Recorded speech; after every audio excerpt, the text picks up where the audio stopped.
شوف احسن جارديان في تاريخ الجزائر بغداد بونجاح. وات؟ نهار كان بونجاح يلعب مع النجم الساحلي في الدوري التونسي تعرض الحارس للطرد وما كانش كاين تبديلات، يما لا داروا ضوايره في وسط ستاد شادي مادي قال لي راسي بونجاح دخل دير جارديان. وات؟ ونجح لبس ليغون ودخل دار غارديان 2 دقايق ودار تصديات أكتر من لوكا زيدان وخرج بشباك نظيفة. يستاهل يمدوله فرصة في المنتخب ولا لا؟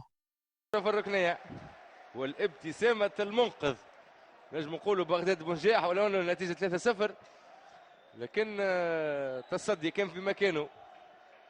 بغداد بنجاح ركنيه لصالح الاتحاد المنستيري،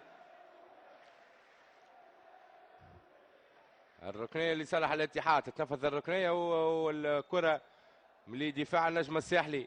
وفي هذه الاونه بالضبط يعلن الحكم السين بالاخواص عن نهايه المباراه بانتصار النجم الساحلي 3-0.